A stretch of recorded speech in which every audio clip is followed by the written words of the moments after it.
welcome back to the Laker family. And in the words of Will Smith from off of Bad Boys 2, that's how you shoot. That's how you shoot, Lakers. That's what I want to see. That's what I want to see from now on. A straight three-point barrage from the Lakers tonight. I loved every minute of it. Every minute.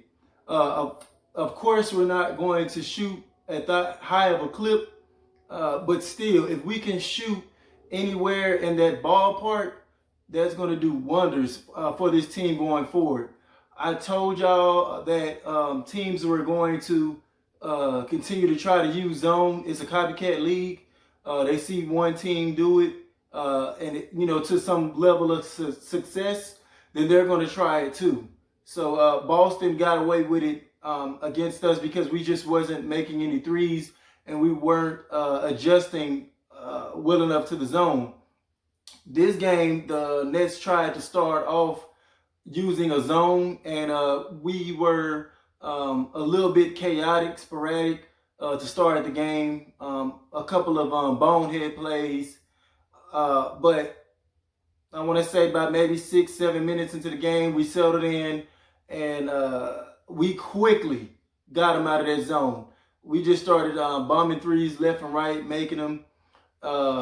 We were not only making threes, we were adjusting well enough to the zone that we were playing inside and out. Dishing it down to Anthony Davis, let him hold the ball for a couple of seconds, draw the double team, and he was making great reads. He didn't force anything tonight. I felt Anthony Davis played spectacular as far as playing team-oriented basketball. Making the perfect reads, adjusting to double teams. So that was that Shaq effect. When we used to play inside out with Shaq, you didn't have to do a lot of pick and rolling because all you had to do was dump it down to Shaq, and then people were just going to be wide open because the teams collapsed in on Shaq. So it was that kind of effect to a certain degree with Anthony Davis tonight. That worked out greatly in our favor. LeBron James. Should I even expound upon what he did tonight? I mean, it speaks for itself. Another triple-double, 27 points, 10 assists, 12 rebounds, 1 steal, 1 block. Guy was awesome. He was very, very aggressive this game. Whenever he saw a mismatch, he exploited it, took advantage of it. I don't know how Kyrie Irving kept ending going up on him, but whenever that happened, he would either post them, and then if they would send a double, kick it out, make the right read, and if they didn't double, he would destroy Kyrie Irving, and that's the sign of high IQ from your superstar. LeBron got on a roll. He knocked down some threes there. And then in the fourth quarter, he helped put it away. He was just too much ultimately for the Brooklyn Nets to deal with. He hit a tough fall away, fade away on Kyrie Irving, highly contested mid-range shot. Then he came back down again, and Chandler ended up on him, and he just danced on him and hit another long mid-range on him. That's the type of stuff I like to see from LeBron James. Mix it up.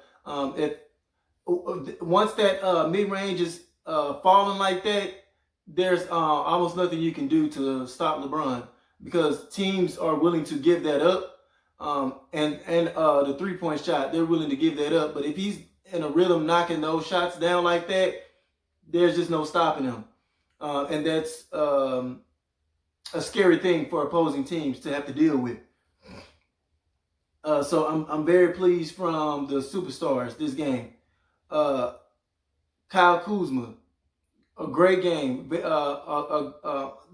A great game as far as being able to produce in a game with Anthony Davis and LeBron James both present. We know what Kyle Kuzma can do when he's the sole focus of a team. But what we're looking for is improvement to adjust to the two superstars. And he did that well tonight. I felt like he had a all around good game, and it wasn't so much even the 16 points he put up, which was great. I felt he did an excellent job defensively. He got caught on Kyrie Irving a couple of times. He held his own, and that's not no easy task. He moved his feet very well, and not just on Kyrie Irving. I felt he did good against his man period tonight, and that's the type of stuff I want to see from Kyle Kuzma, even when he's not getting enough touches or he's not in the right rhythm. Show us your value in other areas of the game. That goes a long way. So kudos to Kyle Kuzma for the game he had tonight. The bench came in and gave us a good punch tonight too as well. Dudley gave us some high energy. I love his emotion tonight. He hit that clutch shot to end the quarter. I think it was Anthony Davis lobbed the ball up court to him with like a second left. He had to do like a heave falling forward, and it was so pretty the way it floated up and went in, and he was so hyped after that. We had so many Laker fans in attendance. It was unreal, and that's the thing I enjoy about being a Laker fan is that we're nationwide, and not only that, we travel well. It's like we take over all these other teams' arenas. They're even chanting for us and things like that, and sometimes even chanting MVP. So I kudos to Lakers fans for just traveling well like that and just representing all over the globe like that. Danny Green on fire, 4 threes, 14 points. He's been playing well as of late. He's had a great stretch of games lately. Other than the Boston game where basically everybody looked like they just barely woke up and didn't want to come to play. But other than that, Danny Green's been playing great. The same thing can be said for Caldwell Pope. Is continuing to play well and hitting clutch shots. They're both now getting in the right spots when LeBron passes them the ball, and they're knocking it down with consistency. It's like now versus early on in the beginning of the year. This goes for Pope and Green. When LeBron would set them up, you would just kind of grit your teeth and they might miss that shot. That's a miss. That's a miss. That's a miss. But ever since then, now it's like, okay, we have high confidence that those guys are going to knock that shot down, and that's saying a lot from where they came from. So for all the people that were saying that we don't have enough shooting on this team, this is evident right here. We shot 50% from three-point range. Obviously, we're not going to shoot that well every game, but if we could keep it somewhere in that ballpark, close to it, I will be extremely happy because that'll keep teams from ever dreaming about playing zone against us again. So, let's see who I'm missing here. Caruso, great minutes. All he had was 10 minutes, but he produced in those 10 minutes. I felt he played great defense, getting deflections, 8 points, 2 rebounds, 1 assist. But he was just all over the place, creating havoc. I love Caruso's effort tonight. The fans voted him. The fans voted Caruso as an all-star. Obviously, he's not going to make the all-star game, but that lets you know how much Laker fans support their players no matter what. Who we got? Cook Daniels, they only played a few minutes. Rondo, I felt played a good game tonight. 7 points, 10 assists, 4 rebounds. He had a couple of flashy passes in there, and he played under control. I like what I saw from him as well. So really all across the board, man. Bradley, not so much of a good game. 2 points, 0 for 5 from three-point range, but you could depend on him to do his part defensively. So anything Bradley gives you offensively is a bonus. And last but not least, I wanted to say Dwight Howard for last. Man, is this the return of the Superman Dwight? You know, he's um, um, joining the slam dunk contest or whatnot. But I fear that JaVale McGee might have lost his starting spot. I know he was out due to illness, but you know sometimes things like that happen, and unfortunately, sometimes the person that steps up in your place, if they end up playing better than you, you end up getting your job too. I don't know if I'm 100% confident with Dwight Howard starting, only because I feel like he does great coming off the bench with that boost of energy. And when Anthony Davis and LeBron goes to the bench, I kind of like a lineup of Kuzma and Dwight in there to get together to give you that extra scoring punch when Anthony Davis and LeBron is not in the game. But I got to tell you, I like Dwight Howard in the starting lineup as well. And you know, because I feel like his foot speed is a little bit more better than JaVale McGee's anyway. So you know, when you're playing against these starting lineups with these speedy guards, I feel like Dwight Howard does a tad more better job than McGee containing those pick and rolls and then getting back to his man. You know, because you as a big man, you have to move your feet on pick and rolls or you're gonna get burnt. You're either gonna get scorched by the guard, or you're not going to get back in time enough, and they're going to throw a lob right over your head to your man. So I feel like Dwight Howard does a better job at that than JaVale McGee. They both do things well, but I like Dwight Howard a tad bit more in those situations. So JaVale McGee better pray that he's not out too long, because Dwight Howard, if Dwight Howard continues to play like this, he may end up taking that starting role. 14 points, 12 rebounds, 6 offensive rebounds, keeping plays alive, dunking it back up. He owned the youngin' Jared Allen tonight. Just put him in his place and showed him who's boss. So what was that? Jared Allen only had 7 points, 3 for 8 from the field. He just completely dominated Jared Allen, and who is a good, young, formidable center, upcoming center in this league. I felt we, overall, we didn't play great defensively because they shot well from 3 as well, 45%, almost 46%.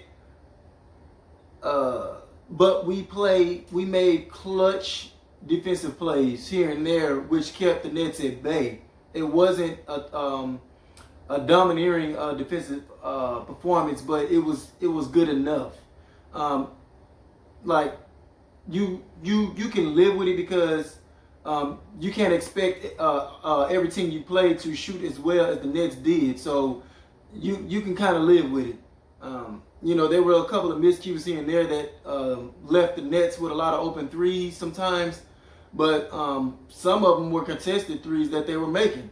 So I can't jump on them too much about the defense, because a lot of teams are not going to shoot that great all the time from three-point range. The person I felt like we contained that was important was Spencer Dinwiddie. Kyrie Irving got 20 points, but it was a hard 20, 7 of 17. And Anthony Davis even sunk one of his layups packing, which I love to see.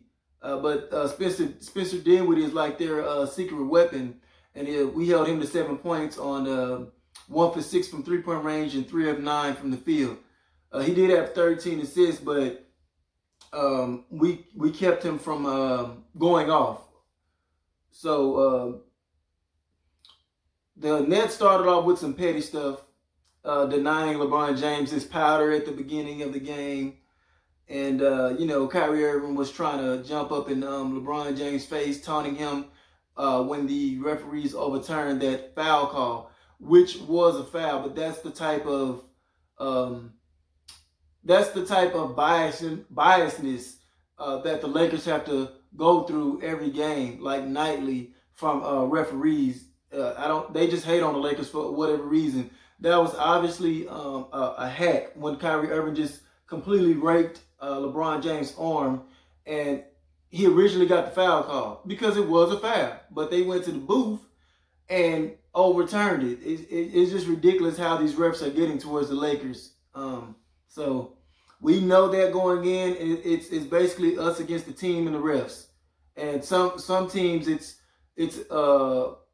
worse. It's way worse than others. Like the Rockets, for example. You go against teams like that, or the Clippers, somebody like that.